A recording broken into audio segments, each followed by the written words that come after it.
وہ فقہ حاصل کرے، سمجھے اس دین کو، دین کی حکمت کو، گہرائی کو وہ سمجھے۔ یعنی سارے کے سارے لوگ نبی کریم صلی اللہ علیہ وسلم کے پاس نہیں آ سکتے، لوگوں کے بھی مسائل ہیں اور یہاں بھی آنا مشکل ہے۔ تو اللہ فرما رہے ہیں کہ ہر جماعت میں سے، ہر گروہ میں سے، ہر قبیلے میں سے، ہر دیہات میں سے کچھ لوگ ہوں، یہ نفیر عام تو نہیں ہے ہر جگہ پہ کہ ہر دفعہ جانا ہے، یہ نکلیں اور دین کو سیکھیں اور دین کی فقہ حاصل کریں، یعنی صحیح صحیح اس کو سیکھیں پھر دین کو۔ وَلِيُنذِرُوا، اور پھر ڈرائیں قومہم، اپنی قوم کو، جس سے آئے ہیں، جس محلے سے، جس قبیلے سے، جن گاؤں سے، اس اپنی قوم کو، اپنے لوگوں کو ڈرائیں، اذا رجعوا الیہم، جب واپس لوٹیں، سیکھنے کے بعد، دین سیکھنے کے بعد جب واپس لوٹیں تو ان کو یہ ڈر سنائیں اللہ کا کہ اگر نیک اعمال نہیں کرو گے، گناہ کرو گے، نیکیاں نہیں کرو گے، گناہوں سے نہیں بچو گے تو اللہ تعالیٰ قیامت والے دن سزا دیں گے۔ لعلہم یحذرون، تو پھر جب انہیں پتہ چلے گا کہ حرام کیا ہے، حلال کیا ہے، صحیح کیا ہے، غلط کیا ہے، جھوٹ کیا ہے، سچ کیا ہے، تو پھر شاید وہ اس سے بچیں۔ یعنی اللہ تعالیٰ فرما رہے ہیں کہ ہر مسلمان ایک ہی کام میں نہ لگ جائے، جو جنگ کرنے والے ہیں، سرحدوں کی حفاظت کرنے وہ کریں، جو کچھ تجارت کرنے والے ہیں وہ تجارت کریں تاکہ لوگوں کے معاش کا ذریعہ بھی چلے اور لوگوں کی ضروریات بھی پوری ہوں۔ اور کچھ ایسے ضرور ہونی چاہیے جماعت کے جو اس قرآن کے دین کے علم کو سیکھے، نبی کریم صلی اللہ علیہ وسلم کے پاس بیٹھ کے، صحابہ کرام آج علماء کے پاس بیٹھ کے، اور پھر وہ اس کو جا کے دوسروں کو سکھائیں۔ یعنی اللہ تعالیٰ دین سیکھنے اور سکھانے کا طریقہ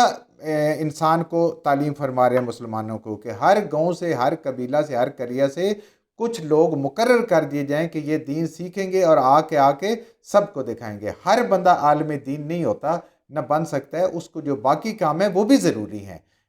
جو تعلیم کا دوسرا کام ہے، تجارت کا دوسرا کام ہے، سرحدوں کی دفاع کا کام ہے، اور پیشے ہیں، جیسے پیچھے ہم نے پڑھا تھا زکوٰۃ کا کام ہے کہ زکوٰۃ کو اکٹھا کرنا، پھر تقسیم کرنا، اس کا حساب رکھنا، یہ سارے لوگوں نے کام کرنے ہیں۔ تو اس امت کی ذمہ داریاں سب کی سب ذمہ داریاں ہیں۔ تو اہل علم دین سیکھیں علماء سے اور پھر اس کو دوسروں کو سکھائیں، خود بھی سیکھیں اور پھر دوسروں کو سکھائیں، اور یہ کام انبیاء کا کام ہے۔ اللہ تعالیٰ طریقہ بتا رہے ہیں کہ اس طریقے سے یہ سیکھیں، ہر ایک نہ چلا جائے۔ یہ صرف تبوک کے لیے حکم تھا، اور پھر اپنی قوم کو جا کے ڈرائیں کہ اللہ تعالیٰ کا کیا حکم ہے اور اللہ تعالیٰ کی کیا خوشخبریاں اور کیا وعیدیں ہیں۔ یا ایہا الذین آمنو، اے ایمان والو، اللہ پاک ہم سے مخاطب، ایمان والوں سے مخاطب ہے۔ قاتل الذین، قتال کرو، لڑو ان لوگوں سے، یلونکم من الکفار، جو تمہارے آس پاس رہتے ہیں، جو تمہارے نزدیک ہیں کافروں میں سے، ولیجدوا، اور چاہیے کہ پائیں، فیکم، تمہارے درمیان، غلظتاً، ان کے ساتھ لڑائی، ان کے ساتھ سختی سے پیش آئیں۔ جو کفار تمہارے ساتھ رہ رہے ہیں اور اگر ان کا کوئی ارادہ اچھا نہیں ہے، وہ جزیہ دے کے دب کے نہیں رہتے، تو اللہ فرما رہے ہیں کہ ان کے اوپر اپنا دھاک بٹھاؤ، ان کے اوپر اپنے روب بٹھاؤ، کافروں سے جنگ کرے، اور چاہیے کہ تم ان کو سختی اور محنت کے ساتھ، ان کو قوت کے ساتھ ان کو دباؤ، تاکہ انہیں معلوم ہو، تمہارا روب ہو۔ وَاعْلَمُوا أَنَّ اللَّهَ مَعَ الْمُتَّقِينَ، اور اے ایمان والو، تمہیں اس بات کا علم ہونا چاہیے، اتنا ضرور تمہیں پتہ ہونا چاہیے اے مومنو، کہ اللہ تعالیٰ نیک لوگوں کے ساتھ ہے۔ اور نیک بندہ کون ہے؟ جو اللہ پاک کے حکموں کو بجا لاتا ہے، جو اللہ پاک قرآن میں فرماتے ہیں اور اپنے حبیب صلی اللہ علیہ وآلہ وسلم کے ذریعے سے انہوں نے ہمیں تعلیم فرمایا ہے، وہ ان کا اس پہ عمل کرتے ہیں، گناہوں سے بچتے ہیں۔ تو مسلمان وہ ہے کہ اس پتہ ہونا چاہیے اللہ اس کے ساتھ ہے، اللہ اس کو کامیاب کرنے والا ہے، رب جس کے ساتھ ہو وہی کامیاب ہوتا ہے۔ ظاہراً بے شک دنیا کو وہ ناکام بھی نظر آئے، لیکن اصل کامیاب وہی ہے جس کے ساتھ رب ہے۔ وما وَإِذَا، اور جب، ما انزلت، کہ اتاری جاتی ہے، اترتی ہے رب کی طرف سے، نازل ہوتی ہے، سورتاً، کوئی سورت، کچھ آیات، اللہ کے احکامات، منہم، تو ان میں سے یعنی منافقوں میں سے بعض، من یقولو، کہتے ہیں، ایکم زادت ہو حاذہ ایمانن، کہ کیا تمہارا اس آیت کو سننے کے بعد، یہ منافق کہتے ہیں دوسرے منافق سے کہ کیا تمہارے ایمان میں اضافہ ہوا ہے اس آیت کو سن کے؟ کیونکہ پیچھے بھی ہم نے پڑھا تھا کہ ایمان والوں کے اور اضافہ ہوتا ہے جب اللہ کا حکم ہوتا ہے، وہ اس کو خوشی سے قبول کرتے ہیں اور سمجھتے ہیں کہ اس کو ہم پورا کریں گے، اللہ ہمارے ساتھ راضی ہوگا۔ یا ان کو یہ بھی ڈر ہوتا تھا کہ کبھی منافقین کے بارے میں کوئی آیات نہ آ جائیں، تو اس لیے وہ ایک دوسرے کو کہتے تھے کہ یہ تو کوئی ایسی بات نہیں ہے کہ جس سے ایمان میں زیادہ ہو۔ لیکن وجہ کیا اللہ فرماتے ہیں کہ وہ ایسے کیوں کہتے ہیں کہ منافقین چونکہ توجہ سے سنتے بھی نہیں تھے، وہ قرآن کے اس علم کو بوجھ سمجھتے تھے اور اس سے تنگی محسوس کرتے تھے، بوجھ اور تنگی اس کو محسوس کرتے تھے، تو اس لیے ان کا ایمان نہیں بڑھ سکتا۔ ایمان کیوں؟ اللہ فرماتا ہے فَأَمَّا الَّذِينَ آمَنُوا، اور پس جو لوگ ایمان لائے، جو مومن ہوئے، فَزَادَتْهُمْ، تو پس بڑھ جاتا ہے ہر اللہ کے حکم پہ، ہر آیت پہ ایماناً، ان کا ایمان، وَهُمْ يَسْتَبْشِرُونَ، اور وہ خوشیاں مناتے ہیں۔ جب بھی کوئی اللہ کا حکم آتا، آپ دیکھیں نا، تبوک کا لشکر 30,000 مسلمان تیار ہو گئے، اللہ کا حکم آیا کہ یہ فرض عین ہے تو خوشی سے گئے سارے۔ جو نہیں گیا اس کو کچھ بھی نہیں کہا گیا بعد میں، اس نے اپنے لیے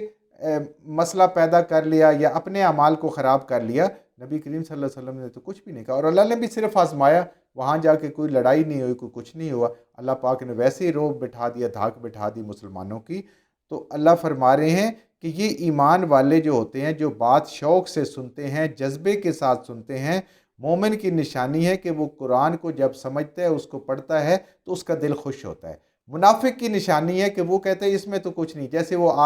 ایک عام سی بات ہے نا، مجھے سب کچھ پتہ ہے، تو بس وہ کہتے ہیں جی مجھے سب کچھ پتہ ہے، مجھے تو اس قرآن کی کوئی ضرورت نہیں ہے۔ تو یہ منافقت کی نشانی ہے، اور جو شوق سے پڑھتا ہے، انتظار کرتا ہے کہ میں نے اس کو پڑھنا ہے، دیکھنا ہے، اس کو سمجھنا ہے، اس پہ عمل کرنا ہے، اور پھر اللہ کے فضل سے اس کو دوسروں تک پہنچانا ہے، تو وہ ہر آیت پہ خوش ہوتا ہے۔